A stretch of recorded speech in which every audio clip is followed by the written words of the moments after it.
Wow, what a beautiful group of people. Happy, healthy, beautiful. We're in Vermont. That air is so nice and clean. I'm breathing so much of that air.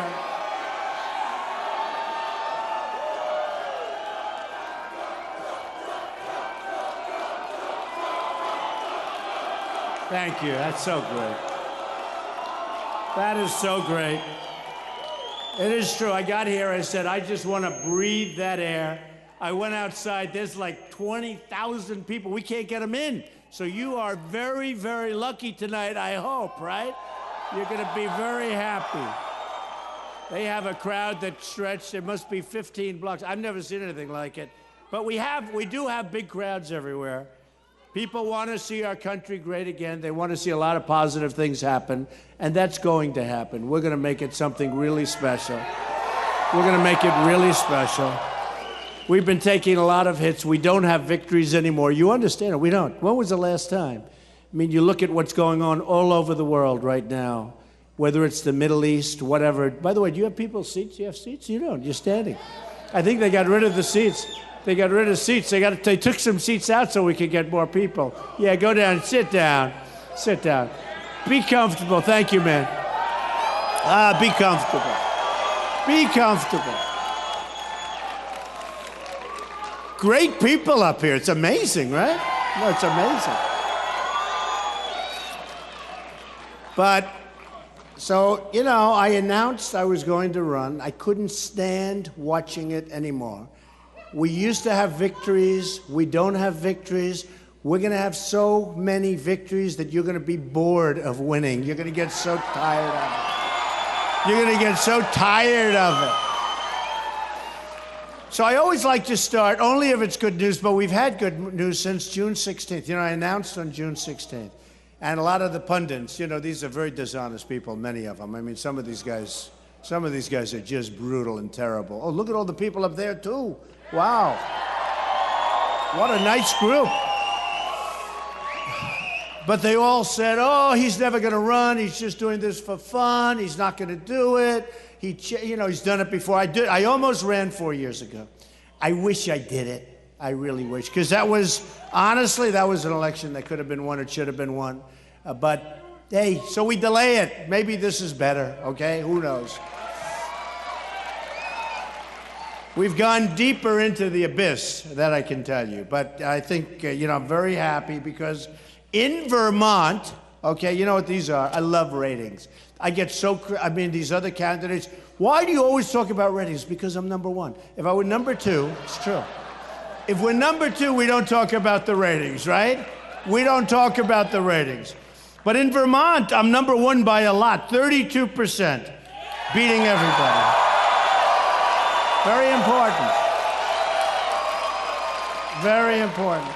NBC did a big poll. 35% by far number one, killing everybody.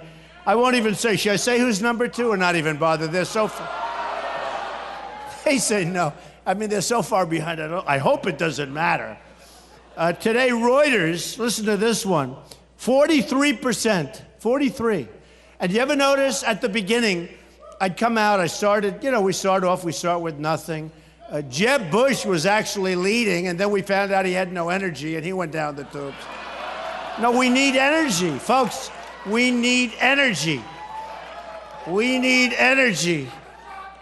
You know, you had Jeb Bush, you had Rand Paul. He's like gone. In fact, he won't make the stage. He said, if I don't make the main stage, I think he's quitting or something if he doesn't make the main stage. So it looks like he's not going to make the main stage. So I guess that means, I'll tell you what, Kentucky's a great state. I can't imagine somebody's not going to challenge him after the horrible job he's done with this, right? If I were in Kentucky, I would challenge him. I would run in a primary, and you would win. But that's his problem. That's not my problem. We probably won't see him too much longer. But we've had a total now of 17. We started off with 17. One by one, they disappear. And everybody so far that's disappeared has taken on Trump. And you remember Governor Perry? He was brutal. Gone, right? Lindsey Graham, gone. Go ahead, Governor Walker, nice guy, gone. These were all guys. You know, I feel guilty. Actually, I feel guilty. And plenty of others. How about Pataki? He had zero. Pataki, he had zero, zero, zero, zero. I said, at what point, you know, when do you leave when you have all zeros, right? They actually had him down once with a zero and the arrow to the left, which meant less than nothing. And I said, I think it's a typo. How do you have less than nothing? So we've lost a lot of very fine people, really fine people. Pretty fine people. And it's been an experience because, you know, when I first came out, I was watching the pundits say, this is the finest field of talent the Republicans have put on since World War II. They said World War II, and I said, wow. Charles Krauthammer said, it's the finest group of talent they've had in decades. And I said, man, that's bad. I'm running against all this talent. And then I said, after like a couple of months, I said, rerun that. I want to see, does he really mean that? But because we're going to do things that nobody else can do, folks. We're going to fix this country. We're going to make it so great. We're going to do things that nobody else can do. And by the way, I have to say, you know, these are Republicans, and some of them I really like, and some of them I really respect. You don't respect everybody. You can't respect. We are going to build a wall. Don't worry about it.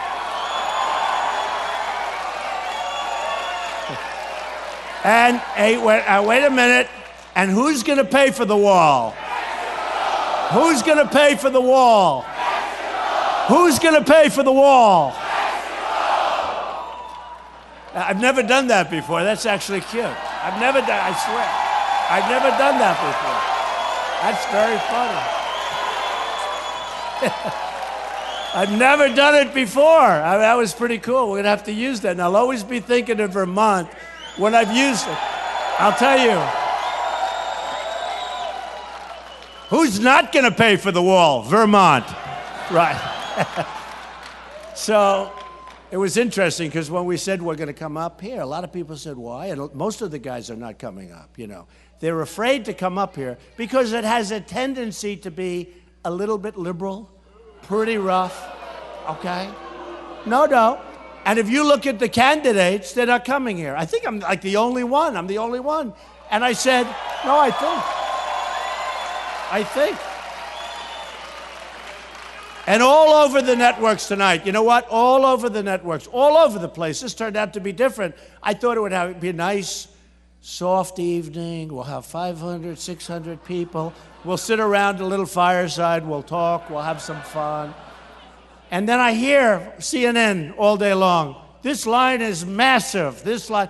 And they have it, you know, the line is so it turned out to be good. But I'm here for a different reason. I'm here because you people are great. And everybody said it. And I have a friend who's in my campaign who's very much attuned to Vermont, loves Vermont. He said, you got to do it. I said, I want to do it. Let's do it. And now I find out I'm the guy, and I think people are going to remember that when it comes time to pull that little lever. Okay? They're going to remember. They're going to remember. So, on the poll. So we're winning with Vermont, winning with Reuters, winning with NBC, winning with Washington Post, ABC, winning with everything. I mean, honestly, we're winning with everything. We're winning in Iowa, CNN, 33-20. New poll. And very importantly, they have these polls. You know, it's interesting, these politicians, they go out and they hire pollsters. They pay them hundreds of thousands of dollars a month. No, you wouldn't believe the money. And I didn't do it. By the way, I'm self-funding my own campaign. Nobody's giving me money. Nobody.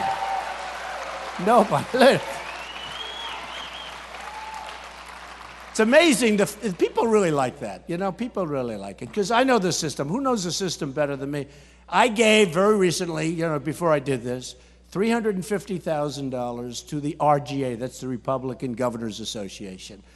And over the years, I've given millions and millions of dollars to candidates, and I understand what it means. And I'm not saying right, wrong, but you know what? When you give, and let's say you have a company, and you want something for that company, or a country you're representing as a lobbyist or a special interest, and you want something for that country because they pay you a fortune, what happens, you gave millions of dollars, like Jeb took a fortune. The guy took in $128 million. He's a stiff. How do you get that kind of money? Although actually, he said some very nice things about me today. And I couldn't believe it, actually. He spent like $10 million in ads against me. But he said, I'm a gifted politician. I said, maybe that's not good, being a gift. I wish he just said I was gifted, left the politician out. No, I thought it was nice. He said, I'm a very gifted politician. I'm very successful, this and that. See, now I would never say that about my opponent. I would say, my opponent has nothing going. My opponent is horrible, terrible. My opponent is a loser. We always say loser, right? You know, there are some words, but actually Jeb was very nice to me today, so I appreciated that. But there are some words that I went to an Ivy League school. I went to the Wharton School of Finance, and a lot of people say, it's wonderful, some of the pundits, they say, he's plain spoken. Plain spoken. You know, I don't know, is that nice? Is that good or bad? I don't like it, actually. Plain spoken. I guarantee I have a vocabulary better than all of them, certainly most of them. I know I have an IQ better than all of them. I know that. But they say he's plain spoken. And then I was saying the other night, you know, I was trying to describe the stupidity that goes on. And I'd always use the word like they're incompetent, they don't know what they're doing. But then you go back to the same word, stupidity. You say, what is a better word to describe what's happened to our country? What's a better word than the word stupid? Stupid. It's a stupid. We're being led by stupid people. I mean, think of it. Think of it. I mean, sometimes the words, they just come out, they're the right words, they're the better words. You look at what's happened, and take a look at this. We have a deal that we just made with Iran. One of the dumbest, think of it. One of the dumbest transactions I've ever seen. Now, between countries, unbelievable. But I'm talking about we did The Art of the Deal. Everybody here probably read The Art of the Deal, right? Did most of you read it? Who read it? Who read it? Yeah, almost everyone. So, they do a deal, they give Iran $150 billion. They have so much, they're so rich. If Iran were a stock, buy it, okay? Oh, by the way, speaking of stock, you see the bubble, little bubble, starting to go a little bad, some bad numbers coming out, some really bad things, and you better be careful, be careful. Be very conservative, because it could be very rough out there. And who can fix things better than me? That's what I do, I fix things. That's what I do. That's what I do. But you look at the Iran deal, and you look at what happened, and the way it was made, and the points we gave up, and constantly, and we don't get our prisoners back. $150 billion, we don't get our prisoners back. We have 4 prisoners over there. We should get them back. And we should have had them back, right? No, but we should have had them back 3-4 years ago. This deal is, first of all, a deal that goes that long. I mean, it's taken them, how many years have they been negotiating? Like 3.5 years? And we'd walk in, yes, we'd like this. They go, no. Oh, okay, you win. This went on for years, right? We got nothing. 24-day periods for inspection. I love the one, self-inspect. They have the right to self. Certain areas are really hot. In other words, that's probably where they make those suckers, right? So they have the right to self-inspect. So they're going to self. So we call up, we understand that you're doing nuclear at this location. Okay, well, inspect it. We'll call you back tomorrow. No, we're not doing it. This is the dumbest deal that I've ever seen. We didn't get anything. So here's what happens. We have $150 billion that we gave them. They are going to now, and they just said, we would like to start negotiating for the prisoners. No, think of this. The prisoners should have been out 3 years ago. What you do, you need the right messenger, right? I could take 85% of the audience, and you could have done a good job. It's true. 10%, no good. 5% mixed. No, it's true. Not everybody. Look, we have Kerry in there. He's one of the 5%, okay? No, he shouldn't be doing this. You go in the first day, you say, listen, we need our prisoners. Don't talk about the $150 billion yet, because you don't want to give them that either. You go in, you want to get the prisoners out. And you say, we want to get our prisoners out. You have to let them out. They don't help you. They do help us. Set a nice tone, a very nice tone. That's a word that Hillary uses a lot. She said, she doesn't like my tone. My tone. By the way, they're chopping off heads of everybody in the Middle East, especially if you happen to be Christian. They're chopping off your head. She doesn't like my tone, if you can believe this. I don't like their tone. I don't like her tone. Crazy. So you go in and you say, we got to have our prisoners back before we start. They're going to say no. Because the Persians, you know, they're great negotiators. The Iranians, Persians are great negotiators. So they're going to say no, absolutely not. We're going to say, bye-bye. Now you leave the room. We never leave the room. How many times did we all think Obama was going to leave the room? Meaning, get his people to come out.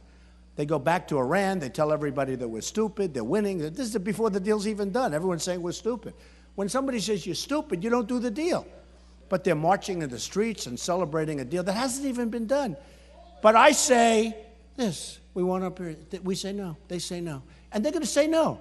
Now you leave. You double up the sanctions. You sit back and wait for the phone call, right? They'll call you up within 48 hours, guaranteed.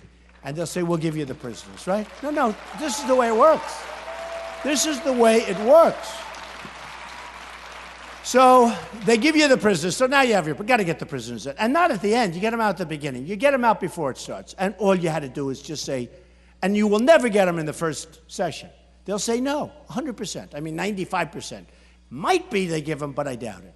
But you leave, and you double up, or triple up. And they say, and that's it. Okay, now we have our prisoners back. Now you go back in. Next statement. We're ready to start negotiating. We want to be very fair, but we will not give you the $150 billion. We're not going to give you any money. We got enough problems. We owe $19 trillion. We owe $19 trillion. And we're giving them $150 billion. And we just tell them this. Not good, right? Hey, what could Vermont do with $150 billion? Oh. No, we've made Iran a real power. So what you do is you say, you got to get the prisoners out first, so you don't mention the money. Because, you know, when you mention the money, now it gets tougher.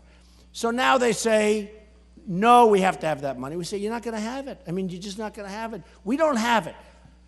Claim poverty. We're a poor nation. We owe $19 trillion. The stupid budget that was approved 2 weeks ago, this stupid budget. Now, how about that? Did you ever see a budget approved so fast? And that's worth $2 billion. That's worth $2 trillion. So now we're going to be at $21 trillion. Here's a budget. I don't get it. You know, the only one, because I think Obama is one of the worst negotiators, perhaps, in the history of the world, okay? Yeah. Except with the Republicans. With the Republicans, he's a great negotiator. With the Republicans, he does great. He gets a budget approved. I don't understand. He's got the money for Planned Parenthood. He's got the money, think of it. He's got the money to fund Obamacare, which we're going to, by the way, which we're going to terminate, we're going to repeal it, and we're going to replace it with something much better. You see your premiums? You see what's going on? Your premiums are going up 25, 34. I see one going up 48%. 48. A friend of mine calls me up. How's it doing? Oh, does Obamacare is good. 48%. Your deductibles are through, you'll never get to use it. You have to die to use it. You have to die. You need massive you need like 40 operations on your brain, and maybe you could get something. No, the deductibles are through the roof. They're through the roof. Obamacare is a dead duck anyway, because in 17 it fails. Just my luck. If I win, I get Obamacare. It's going to fail during and then they'll blame me. Can you believe it? They'll blame me. They'll say, oh, Trump did a lousy job. Obamacare failed. If we had Obama, it wouldn't have failed. Well, it's failing of its own weight. And numerous stories came out recently where by 17, which is in 2 years, it's dead. It can't survive. Of course, the Republicans will probably find a way to keep it going. I'm so upset and angry with the Republicans. We know what we're getting with the Democrats, but the Republicans, they fall. Here we finally have majority. So we have majority, and we have the wrong president, right? But the second majority doesn't, it's like we're doing worse now than ever before. And now Obama, he's got so little respect for the Republican leaders that he just goes along and signs executive orders for everything. No, it's all executive orders. Because that's easy to do. I'll tell you, the one good thing about an executive order is that the new president come, and with just a signature, they're all gone. Okay, that's good. That's good. And they're gone. They're gone. So when you look at a deal like that, when you see what's happening with our country, and you see that, we're going to change that. Now, as far as Iran is concerned, I saw what happened over the last few days with the embassy in Iran, the Saudi embassy. Folks, they want to take over Saudi Arabia. Now, they're taking over Iraq because we handed them that on a platter. I was against going in. I am the most, and I say it all the time, I'm the most militaristic person in this room except for that guy with your hat. Stand up, with the beautiful beard. Stand up. He's the only one. He's the only one. You're my guy. And you're my guy. I can tell.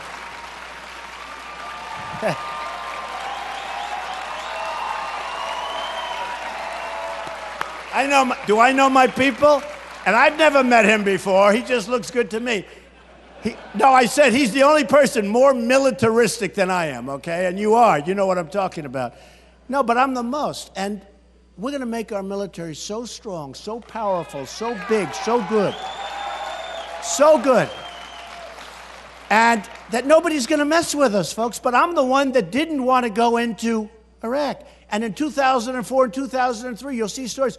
Trump said, don't go into Iraq. You're going to destabilize the Middle East. Okay? I mean, say what we want. We spend $2 trillion, right? $2 trillion. $2 trillion. Wounded warriors who I love all over the place. I see them, so many. Some of them so badly injured, and they have a better attitude than I have, and they have a better attitude than half of the people in the room have. I mean, these are amazing people. Men and women, what they've gone through and their attitude. And what I said is, we take the oil. Remember, how long have I been saying it? Take the oil. For years, I've been saying, and they've been saying, that doesn't make sense. You can. Now they're taking the oil. But they're not taking it. They're bombing it. Although Obama doesn't want to really bomb it because he thinks it's going to create air pollution and be bad for the atmosphere. And this is a true story. What do you think of General Douglas MacArthur if they said, you can't really bomb the oil because it's bad for the environment? Do you think he might say, I don't give a damn, bomb? No, we need Douglas MacArthur. We need General Patton. We need people. We need people. These were great people. These were incredible people. These were people that won. They know how to win. We don't have people that know how to win. We need people. And you know what? In the service, I know a lot about West Point and Annapolis and the Air Force Academy, etc. We have great people. We have great people. We let one of our best generals go because he had foul language. He talked he had a lot, you know what I'm talking about. He had foul language. And we let him go. And yet the people loved him. His soldiers, his guys, and women, they absolutely loved this guy. They wanted to fight for the guy. But he was very foul-mouthed. Who the hell cares? We got to start winning.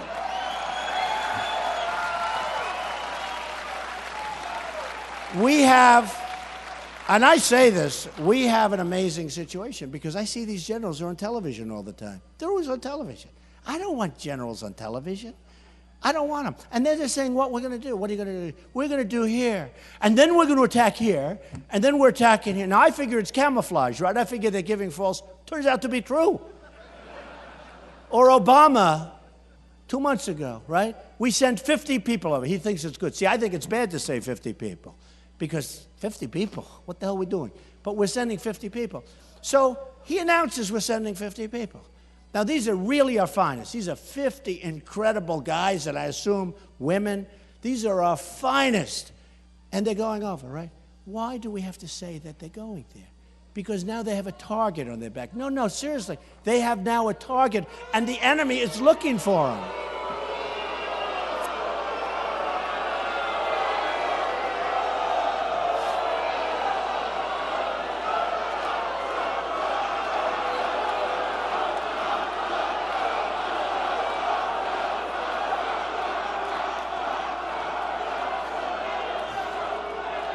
Unbelievable. Unbelievable. Unbelievable. That was a very mild protester, I would say. You know what I love about the protesters, though, and I'll tell you, what's that? Is that a camera? Is that a camera? Are you on my side or somebody else? He's holding something up, and I hope it's a camera. He's on my side. I can see. He's one of our guys. He's one of the good guys. But you know, like these protesters, they come in, and the only thing I like about them is that look at all those cameras back there. Look at all of them. Everybody's on television. But they never show the crowd. They never want to show the crowd. And the good thing about the protest, they won't turn them. In fact, I used to think that like they're fixed. It's a modern camera, right? So they're fixed so you can't turn them. It's always on my face, right? And you've heard me say this before. They never turn them.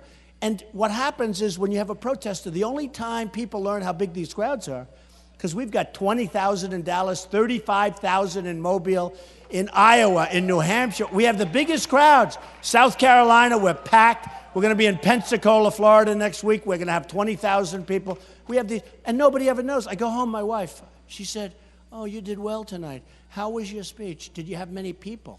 I said, "Many people? The place was packed. I had thousands. I had 15,000 people in Lowell, Massachusetts the other night. You saw that.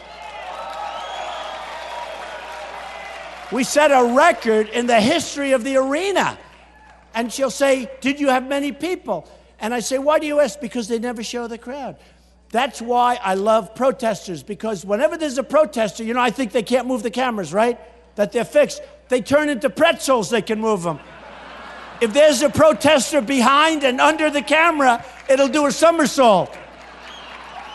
It's unbelievable. So, it's true. It's true. That's true. We have a good time. We have a good time.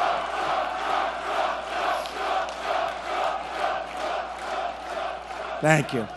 We have a good time. You know, we have a good time with a bad subject because we don't have much going, right? We don't have much going in terms of, and I always say, I tweeted out today, @RealDonaldTrump, @RealDonaldTrump. It's great. 5.5 million people.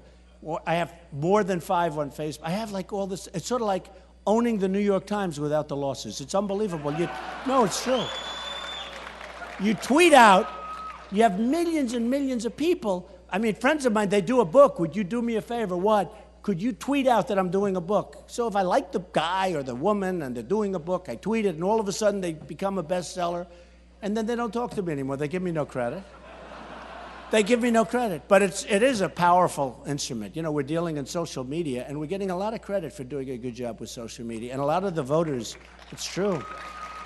A lot of the voters are going to be coming out, and it's, you know, it's been really amazing. So just to finish off with the rent. So what we do is we negotiate properly. And I have the greatest negotiators in the world want to come with me. And Carl Icahn, one of the great businessmen, endorsed me, and many others. You know Carl. And they don't want money. They don't want money. They want to help. They want to do something. You know, they've made billions and billions of dollars. They don't need to be paid, you know, a salary. Now we have negotiating against China. We have people that are political hacks. We have people that gave money and they want to be in, you know, in government. And I want to pick the finest people. Some of them, get prepared, are not nice. They have bad personalities. But they're brutal, brutal, genius killers. I want them, right? Don't you agree? I mean, we lose so much money on trade and all of these other things. So, you're right. So here's what's happened. And over the last short period of time, I've been talking about the deal with Iran, and I've been saying it's one of the worst deals, but then I thought, it's even worse than I thought, because I thought the $150 billion that they got, and all of the other things that they got, and they'll have nuclear proliferation all over the place because of that deal, and that deal is horrible for Israel, by the way, horrible. It's really horrible for the Middle East, but it's horrible for Israel. And Netanyahu, I don't know, he was having an awfully hard time. I think Barack Obama is the single worst thing that's ever happened to Israel. I really mean it. And then I said to myself, okay, so they made this great deal. They made this great deal. And then I said, you know, it's one of the greatest deals. And I started thinking, no, it's not. The greatest deal they also made. They made the 2 great deals. It's like a movie company, like, you know, you take Marvel, where they have these great successes, right? They've got like 5 of the top 10 movies ever. Well, this is the same thing. Think of it. So they make this great deal. What else do they get? They got Iraq.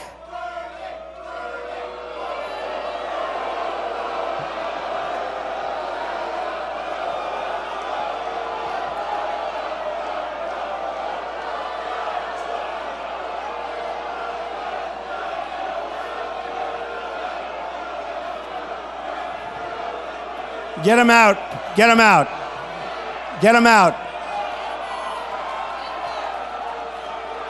Get him out. Yeah, take him out, please. It's fun, right? Get him out.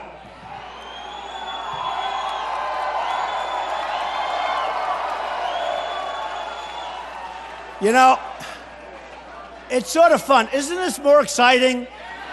You know? You go to a Hillary thing and it's like boring.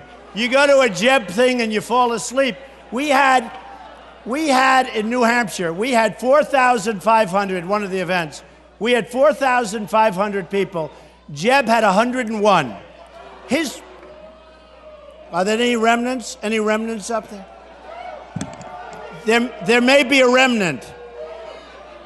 Oh, no, it's only the same people coming down the stairs. No, there's a remnant. Yeah, he's right there.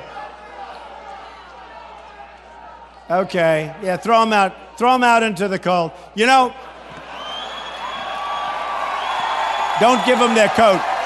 No coats. No coats. Confiscate their coat. You know, you can't win. By the way, just to finish, I had one word left, Iraq. And nobody heard it because these characters. So they not only got a great deal, but they also take over Iraq with the second largest oil reserves in the world. They have it. Sure as you're sitting there, they have Iraq. So we spend trillions. We spend all, and who's taken over? Iran has taken over the oil. They're taking over Iraq. I mean, what we are doing is so incredible. There's nothing like what we've done. We're destroying ourselves. We're losing our jobs. We're losing our base. We're losing everything. And it's not going to happen anymore. It's not going to happen anymore. We're not going to let it happen anymore. Not happening.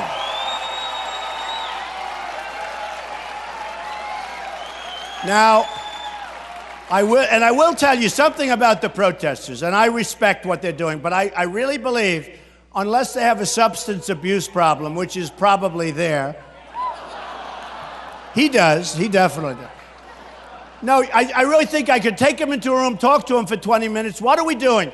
We want strong military. We want good health care. We want a great country. We want low taxes. I've cut the taxes way down, especially for the middle class in business. And, you know, I said, I could take these kids, most of them are kids. Oh, are they talking back? I don't even hear them. Their voice is so weak, I don't even hear them. Is this... Okay, you can get him out. Yeah, get him out. Thank you, darling. I love my people. They say my people are the most loyal of anybody. I can do anything. They say that, did you say? They say we have the most loyal. I'll tell you what, I have the smartest people.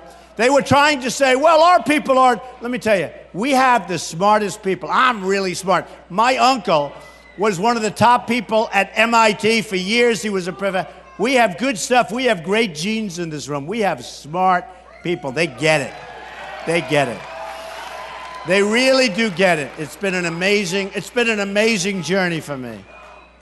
Is somebody shouting back there? Oh, I love you. Oh, that's good. But isn't this more exciting though than these other routes with nobody? They have no protesters. Nobody cares. Nobody cares. They go in, everybody falls asleep. They say, can I go home now, darling? And everyone leaves. And the guy's standing there, please vote for me. How about this guy, O'Malley? I mean, here's a guy.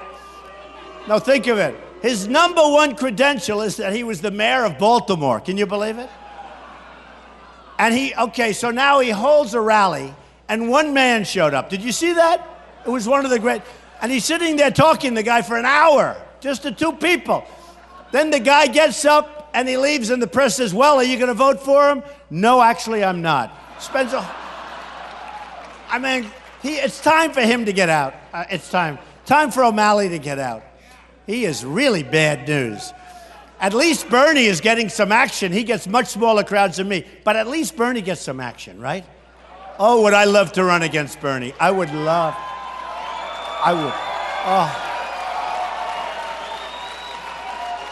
That would be a dream come true.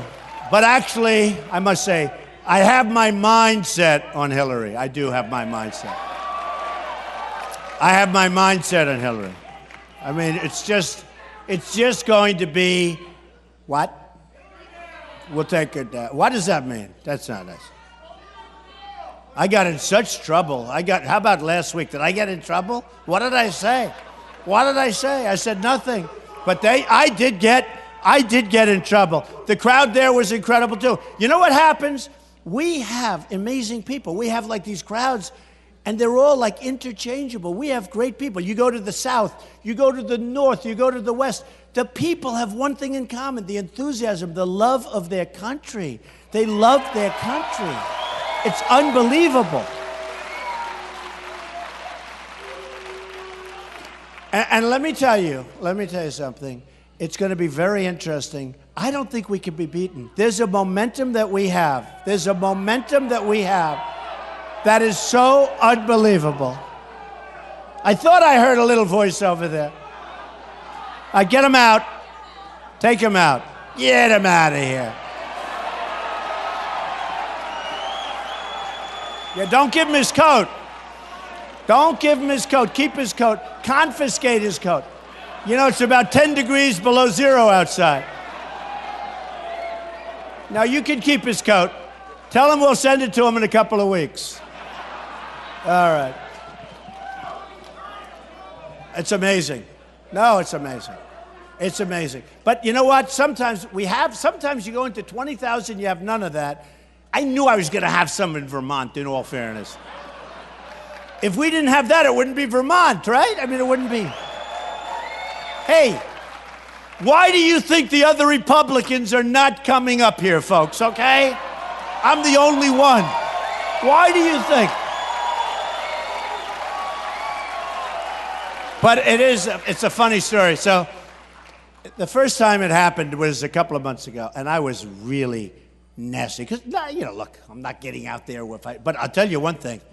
We all like Bernie. Do we like Bernie? Okay.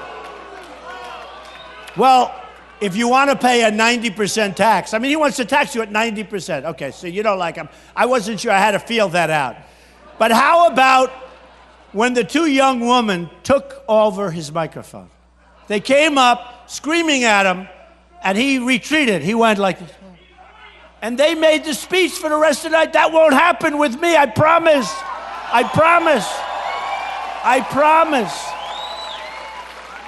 That was a terrible, I tell you what, it was so embarrassing to watch that. You know, because he's a politician, he's from this country. When they took over that microphone that night, screaming at him, he was petrified. He walks to the back of the stage with that tall guy, the goofus guy. He stands there. And they're both watching these two girls speaking. And the crowd is saying, give him back the mic. Give him back. And Bernie's saying, I lost so much respect for Bernie. That was terrible. We can't let anybody take over our mic. We can't let it happen. Can't let it happen. So when I started this journey, and that's what it was, on June 16th in New York, I said to my wife, we've got to do it. And I looked down in that building at Trump Tower, 57th and 5th Avenue, and I looked down, and I saw more of those cameras than I've ever seen at one place. I have never seen any. The entire lower level of Trump Tower was cameras, cameras, cameras. Outside on the streets, they were closed. They had trucks, the trucks, the equipment, NBC, ABC, CBS, Fox, everything. Networks I never even heard of. I never saw so many networks. I said, are there that many? It was like the Academy Awards. It was like the Academy Awards. You all remember it. And everybody said he's not going to run. So, they were all waiting. But I just said, look, we got to do it. And I took a deep breath. And I said, let's go. Because it takes guts to run for president. It really does. No, it really does. I mean, it's not something I had in mind. Steve Burke, who's a great guy, the head of Comcast, he came to my office just before. He wanted me to renew for a lot of episodes of The Apprentice. But it sounds a little trivial. We love The Apprentice. It sounds trivial. It's not. It's a lot of money. And then the deals I lose and all this. Plus, I love my lifestyle. And, now I'm driving around in an armored vehicle. I drive around in a vehicle. I say, how good are those windows? Sir, they can take 28 AK-47 bullets before they degenerate. I said, that's a hell of a window, right? And then I say, how about the doors? The doors are unlimited, sir. They can take, and the bottom and the top. You know, I'm driving around in an army tank. I'll never see a Rolls Royce again. So think of it. I may never see a car that I want to be in again. And they always put me in so fast. I'm going in, you know, it's a, whatever the hell they call them. And I, boom, get in. Boom, the door closes. And when that door closes, I mean, we're talking about, the only thing good, if you ever get hit, nothing's going to happen, I'll tell you that. But it's been a really amazing experience. I mean, the best part of the experience are the people that I've met. The people in this country are so competent. I mean, they're so incredible. And they're so enthusiastic. And I mean that. I love the people. I love the people. But I said to my wife, I said, come on, we have to do it. We got to do it. And I literally didn't know until that escalator. We've all seen the famous escalator ride down, right? Melania in a beautiful white suit. And me waving, oh, hey, I didn't even know who the hell I was waving to. And I came down and we made a speech and we talked about illegal immigration, right? Did I take heat? Oh, did I take? Rush Limbaugh said he has never seen so much incoming to one person. It's true. I've never had anything like it. And then 2 weeks later, it started dying down, dying down. Now, people are saying he's right. It's turned out to be right. It's now, I'm like, all these guys are trying to catch me. And Ted Cruz, who I like, but 3 nights ago, he was being interviewed, and he said, and we will build the wall. He never said that. My wife said, that gentleman just said we're going to build a wall. He's going to build a wall. I said, he never said that before. So they're all coming to me, and they're all, but nobody can do it like, first of all, nobody can build a wall like me, that's for sure, okay? I'll build it bigger, better, stronger, more beautiful, and for less money.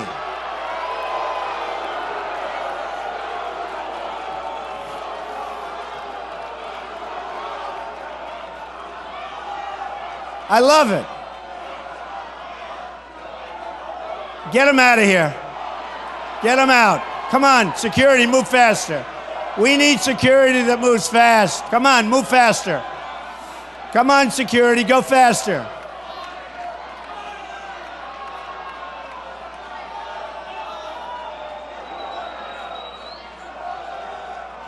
Get them out of here. Come on, get them out. We got to get the security moving a little bit faster here. Come on, fellas. They got to move faster. We're not dealing with tough hombres. You know, I'll tell you what has happened, though. The first night that I had these characters, the first night, I figured it's all like, you know, a little bit theatrical. I said, because I don't want anybody to get hurt. Nah, I don't want anybody to get hurt. Maybe. But I was rough. I said, get him out of here now. Get him out. Get him out. I want him out now. And the guy was a rough guy. He was swinging, and the other guys were swinging. And my audience starts swinging. You had guys, I don't think they were ever in a fight before. And you see them, and they're going like this. And I say, oh, move that guy out. He's going to get killed. But you had them all over. But this was a rough guy, very, very loud. And I figured I'd be rough, and boom. So I'm screaming, get them out of here, get them. Okay. I was criticized so badly. It was terrible. He was so mean and rough and terrible. I was killed. Do you remember that? I was killed. And all I'm doing is screaming, get him out of here. So the next time it happened a week later, and we had protesters. And I said, gently, please remove them, please. Be very gentle. Don't hurt them. Don't hurt them. You know, guys throwing fists and fighting. And my poor guys, I'm saying, don't hurt him. You know, one guy took a big shot to the face because I'm saying, don't hurt him. In the meantime, the guy's got a black eye like you wouldn't believe. So I say, easy, don't hurt him, easy. I got killed the next day. They said, Trump is weak. He's weak. So you're too tough and too mean, or you're too weak. You can't win with these people. They're so bad. Oh, I hate them, I hate them, I hate them. I hate them.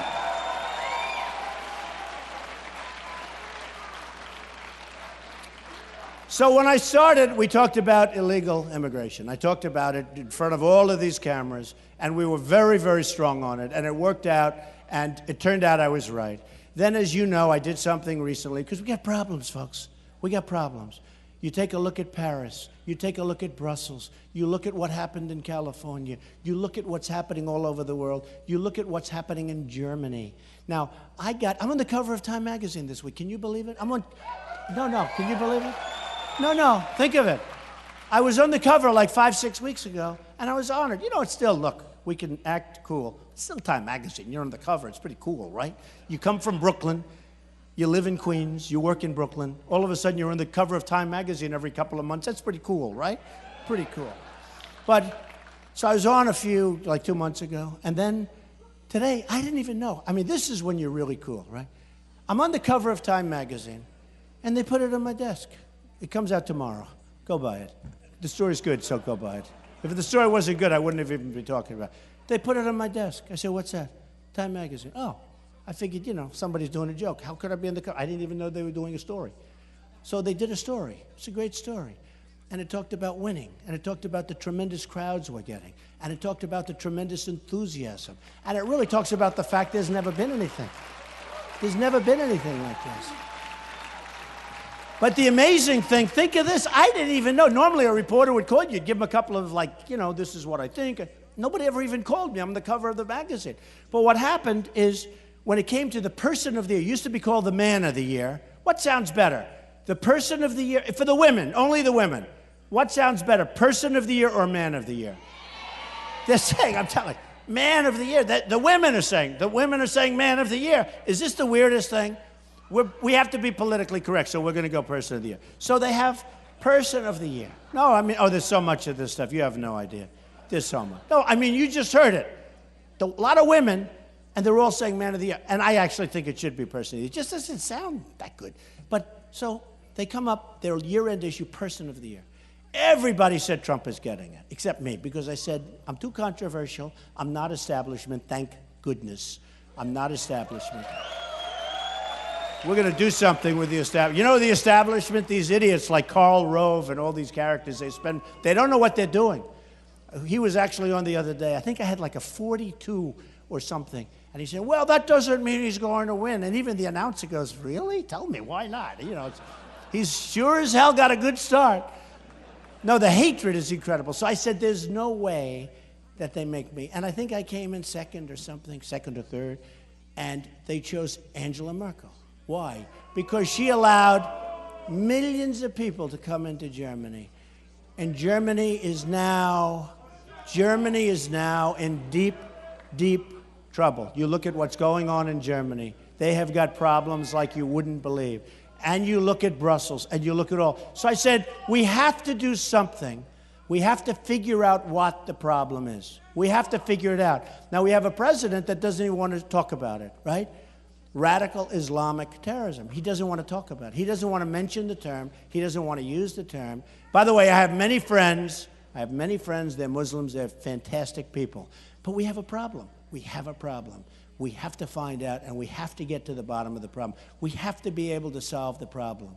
We can't have people flying airplanes into the World Trade Center. We can't have people doing what they did in Paris. We can't have people doing what they did recently in California. We have to find out, and we have to get back to the basics, and we have to find out. We have to find out. We have to solve this problem. And it's a very deep-seated problem. And there's a level of hate that's so incredible. We have to get to the bottom of it. Now, these two people that killed 14 people plus, because you have people laying in the hospital very badly injured. But these two people, they had an apartment. They had pipe bombs all over the apartment. Other people knew they had pipe bombs. Why weren't they reported? People knew what was going on. They had numerous people that knew. One of them didn't want to say it because they didn't want to be accused of racial profiling. You believe it? Now, I know what that was. That was a lawyer saying, listen, they know you knew, so what you'll do is you'll use racial profiling as an excuse. They didn't want to say, they actually said, oh, we didn't want to call the police because we didn't want to be accused of racial profiling. That's called politically correct. That's called give me a break. Give me a break.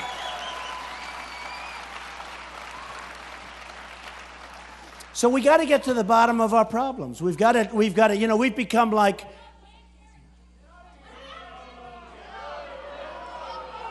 get out of here.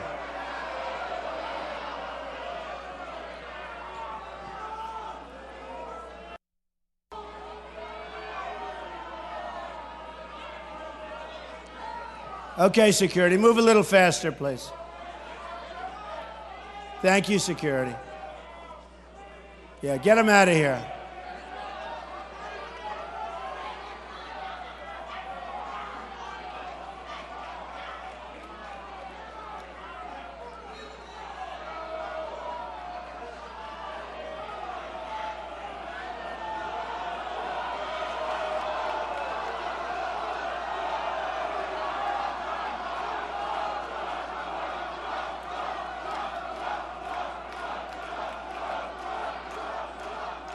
Yeah, get him out of here, please.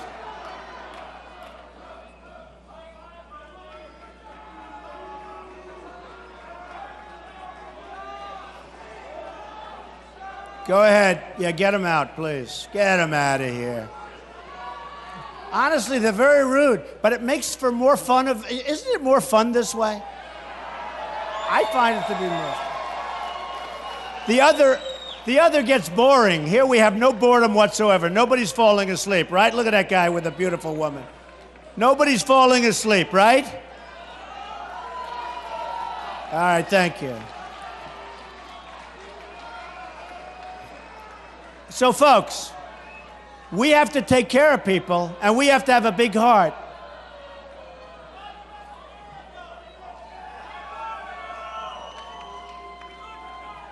Are they out, security? Are they gone? Are they gone? Thank you. They're so rude. They're so rude. You see, today, we have security people that are, you know, it's hard. 10 years ago, they would have been on their ass, those people. They really would have been. 10 years ago, it would have been much tougher. This is what happens. And this is why we lose control of our country, folks. This is why. We lose control of our country because everybody's afraid to do anything. The police, who are these phenomenal people that are totally mistreated, by the way, totally mistreated.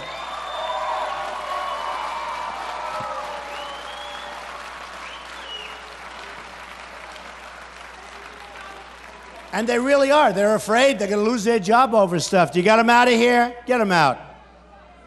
We'll get more and more angry as we go along. Is that okay?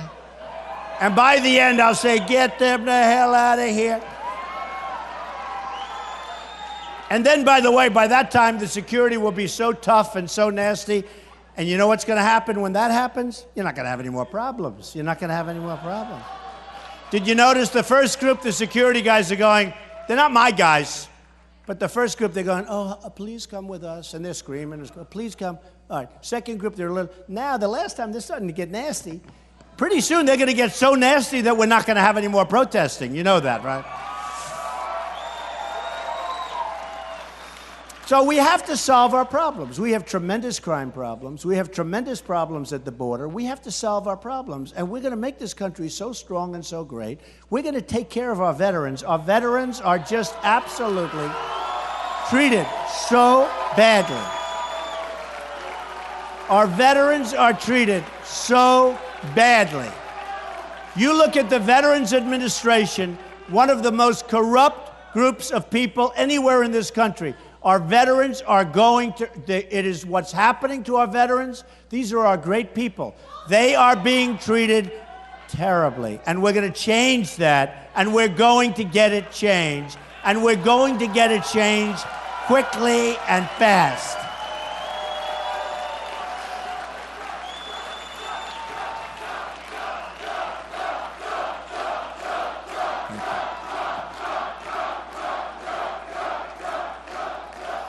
Thank you, everybody.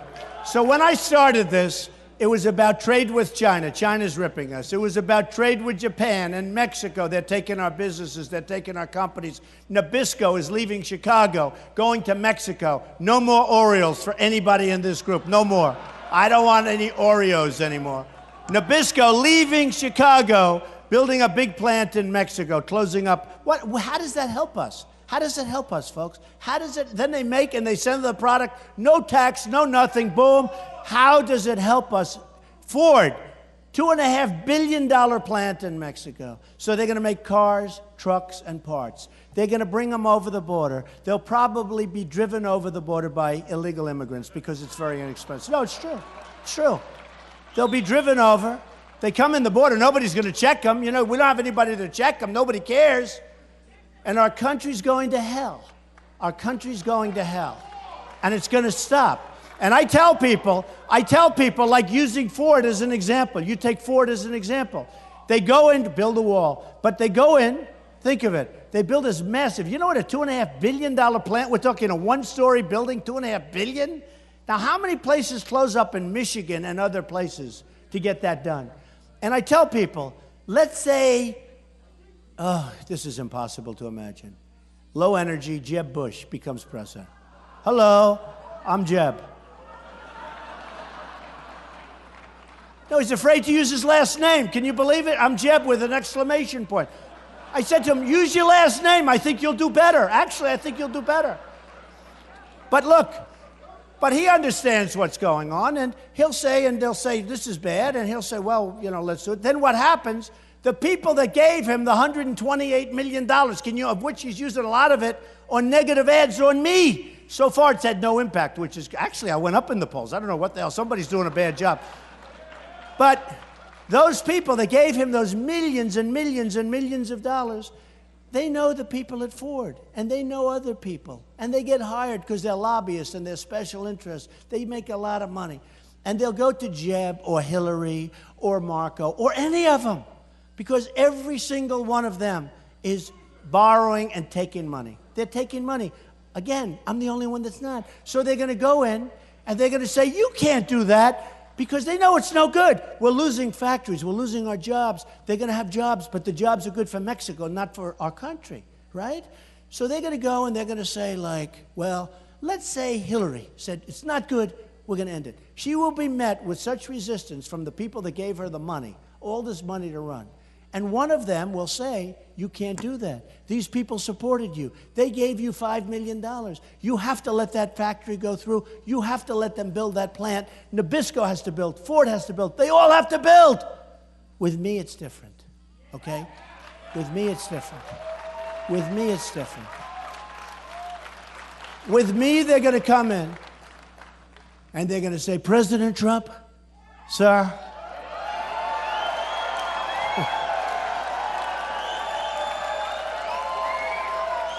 no, but thank you.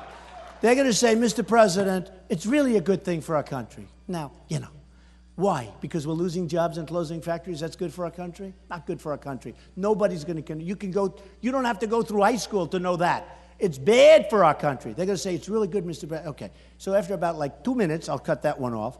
And they're going to say, I said, no. We want the plant to be built in the United States. I don't care where. I don't care where. We want that plant to be built in the United States. And we want the jobs to be from the United States. And we don't want cars built in other countries, like in Japan, that are pouring into our country, like millions and millions of vehicles pouring into our country, coming off, in the case of Japan, the biggest ships I've ever seen. You go to Los Angeles, the cars are pouring off by the millions. And what do we get out of it? What do we get out of it? No tax, no nothing. So the head of Ford would call me, Mr. President, we'd like to do it. We think it's very good for the country. Oh, really? Okay. The answer is no. He'll then call me back, and I'll say, I want you to build the plant, but I want you to build it in the United States. I guarantee you, I don't need anybody for this. This is too easy. I guarantee you, within 48 hours, I get a phone call saying, Mr. President, we're going to build the plant in the United States. And you know why? Because I will have told him that if you build that plant, you're going to have a 35% tax for every single vehicle that comes across the border. Every single vehicle, you're going to pay tax. And I'm a free trader, by the way. I am a free trader, I believe. But you have to be smart. We need smart people to make these deals. We have such trade deficits with Mexico, with all of these companies. I told you before with China. Now, when we do business with China, they make product and they sell it over here like, forget it. No anything. Just come on in, no tax, no nothing. They take Apple. They build Apple. My dream is to have Apple and companies like Apple to build their factories here instead of building them in China and Vietnam and all these other places. That's what I want. And we have the people that can do it.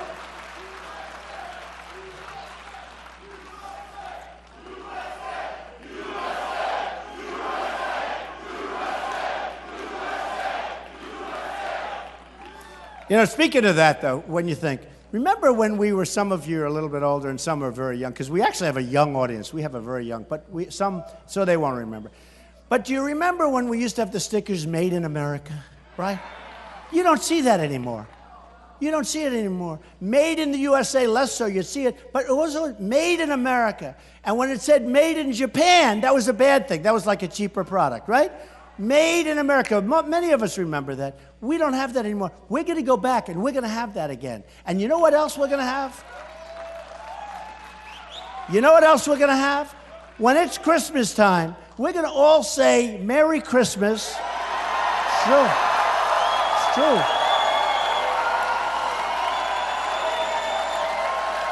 It's true.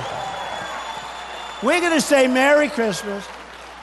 And we go into those stores, and we go into those big department stores, or we go into Macy's where the stock has just crashed, which I love because they were so disloyal. I mean, you know, they were so disloyal. I love watching that stock go down from, what, 75 to 35 or 34? I love it.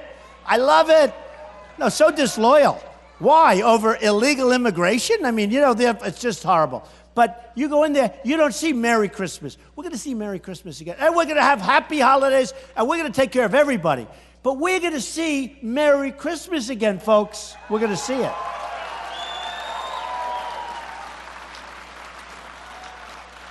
So with China, what happens is they bring stuff in here, no tax. We try and get stuff there. I have friends that are in the manufacturing business. It is brutal. They say dealing with China is impossible. Now, I love China. I love the Chinese people. I sell apartments for millions and millions of dollars. I have the largest bank in the world, Chinese bank, in one of my buildings. Pay me rent. The rent is good. That I can tell you. Okay, I don't have to worry about the rent. But China's great. The problem with Mexico, and Mexico's great. Thousands of people work for me. They're great. Their leaders are too smart for our leaders. When the people are pouring across the border, Mexico is sitting there, oh, isn't that too bad? And you know what? When Kate, beautiful Kate, got killed in San Francisco by somebody that came over 5 times, okay? And when Jamil was killed in Los Angeles, this young, incredible African-American boy whose father's a friend of mine, a great guy. The father is like this great guy. This son was the apple of his eye, young boy, walking down the street, right in front of his house, going home to see his father, and he gets shot in the face 3 times by an illegal immigrant that wasn't supposed to be here. Or the woman in Los Angeles who got raped, sodomized. She's a 65-year-old veteran, raped, sodomized, and killed. And that's just the beginning. Now, I'll tell you what, we have something else going.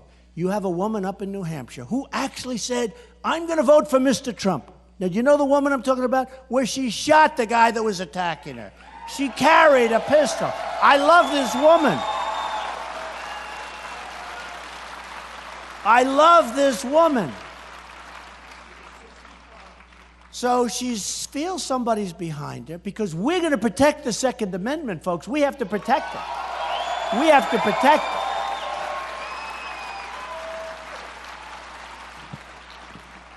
So, do you know Howie Carr? He told me about this story. And then I read it, and then I saw it. Howie's a great guy. He's a fantastic guy. Really good. And I did his show, and he told me about it. I got the stuff. I said, that's incredible. And yeah, she's for Trump. I love that. I love smart, tough, great people being for Trump. I don't want a lot of people. Some people I don't want. Somebody said, oh, so-and-so's not going to endorse you. I said, I don't want his endorsement. I don't want it. This woman, those are the people I love. But she's followed, and she feels there's something wrong. Never used it. She has a permit to carry a gun. And the guy breaks in. She opens the door, breaks in. He's coming at her, and she shoots him and doesn't kill him. Doesn't kill him, which is good, actually. Doesn't kill him, but she shoots him. And he goes to the hospital. I said, that's so beautiful. That's such a beautiful story. Okay? Such a beautiful story.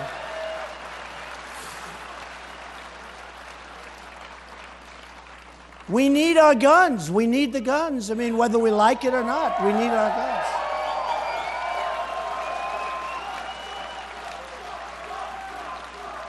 You know, if in California, and I tell this all the time, if in California or in Paris, you know, Paris is the toughest place in the world to get a gun. The strictest laws, you cannot have a gun unless, of course, you're a bad guy. A bad guy, no problem. You know, you just walk in with a gun, right? No problem. But in Paris, the toughest laws anywhere in the world, they say. France generally. So what happens? 130 people killed. Now, think of it this way. They walk in. I call them the bad guys. I call them the guy with the dirty hat. These people were saying the mastermind. They called him a mastermind. And I've been talking for 2 weeks after that incident, and they don't call him mastermind anymore. They say, the mastermind of the Paris attack. The mastermind. He's a slob. He probably has about a 70 IQ. He's a dope. And you know what? A dope. I saw him with a white hat that was filthy dirty. The press is calling him a mastermind. Then they wonder why our kids are radicalized over the internet. The internet. They're calling these people masterminds. What did he do? He put a couple of people in these different places and they start killing people. That's not a mastermind. That's a sick puppy, folks. That's a sick puppy. And we can't call them. We can't call them mastermind anymore. But think of it. So you have these guys, they walk into a number of places in France and they say, get over, boom. Get over, boom. Get over, boom. Nobody had a gun on the other side. Now, if I took you, or if I took a couple of the people in this room, and you had a gun strapped to your ankle or strapped to your waist, I'll tell you, it's a whole different outcome, right? It's a whole different outcome. It's a whole different deal. You don't have 130 people. You don't have 130 people. You'll have bad stuff happening, but at least we're shooting back and we're going down shooting. And you know what?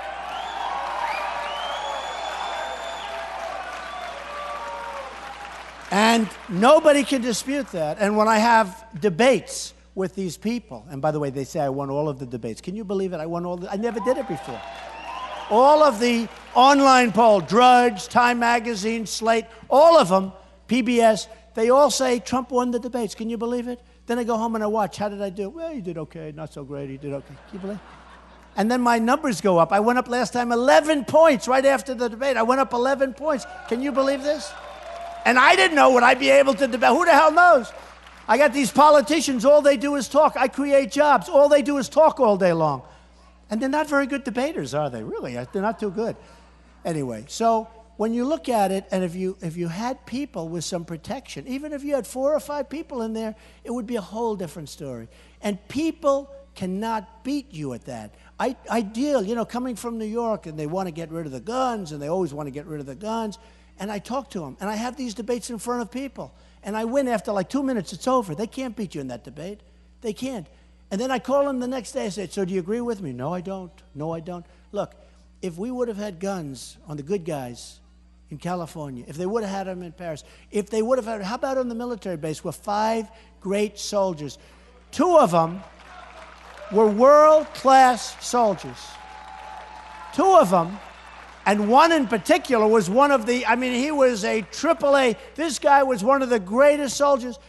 And they're on the base, and they have a gun-free zone on the base. Whoever heard you're on a military base, they have a gun-free zone. Now, you know what a gun-free zone is to a sicko? That's bait. That's like gun-free zone. And then they walk in with whatever the hell they're carrying, and these 5 great soldiers, and I'm telling you, one of them was one of the most highly awarded. He was super shot. He's not allowed to have a gun. All 5 are killed instantaneously. And you have other cases. I will get rid of gun-free zones on schools, and you have to. And on military bases, my first day, it gets signed, okay? My first day. There's no more gun-free zones. Think of it.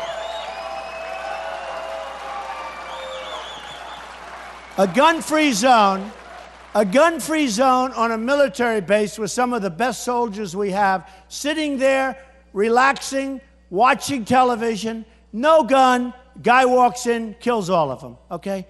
That ends immediately. We're going back to sanity in this country. We're going back to strength in this country. We're going back to intelligence, and we're going back to common sense. We are going to make America great again, greater than ever before. I love you. I love you. Thank you. Thank you. Thank you, everybody.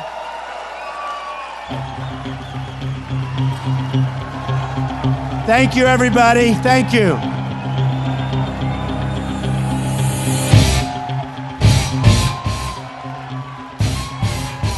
Thank you, everybody.